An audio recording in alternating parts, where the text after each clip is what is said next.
When you're an emergency room physician at a small hospital, sometimes it can be difficult to have all the resources you need to treat some of your more difficult cases. Find out what a hospital in Grand Junction, Colorado did to offer better care to their emergency room patients next on The Scope. Medical news and research from University of Utah physicians and specialists you can use for a happier and healthier life. You're listening to The Scope.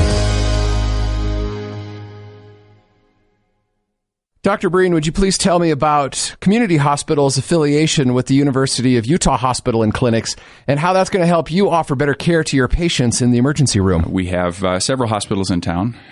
However, even the largest of the hospitals in town doesn't offer all services that every patient may need.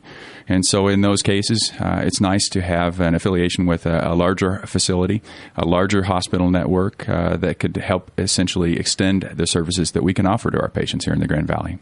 So what are some of those opportunities that you're most excited about? In the emergency department, we're talking about expanding the role of telemedicine with burn services, with stroke services, with neurology services, just so that way we have the specialist physician on the other line that can concurrently do evaluations and help manage those patients and begin that connection with getting our patients the care they need. Do teleservices reduce the amount of transfers that need to be done?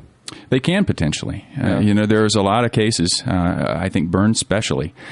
We see so many patients that have burns that come through the emergency department. The vast majority of patients, however, all it would need is just basically a surgeon that would take a look at it and say, I agree, we need to do the same thing you're going to do anyways. I think at this point it's just a matter of trying to bring more specialized care into our backyards.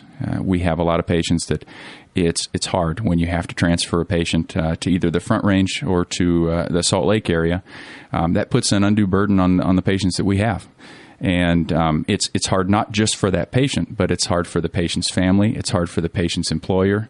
It's hard for the community. And so the more patients that we can get the care they need here locally, I think that's going to help in the long run everyone. As a healer, is this exciting for you, these extra resources? In a lot of places in America, we have limited health care. I think when you're in an urban setting, you're used to having all the care that you need at your fingertips, at the same site that you live in. A lot of times even blocks down from your house. The problem is the majority of America doesn't live in those places. And so when that happens, especially in more rural areas, and even with 155,000 patients in the Grand Valley, we still don't have unlimited medical care. And so there are certain elements of care that we can't provide. And so in those cases, we're trying to use innovation and try to expand the service line and try to get patients better care. We're your daily dose of science, conversation, medicine. This is The Scope. University of Utah Health Sciences Radio.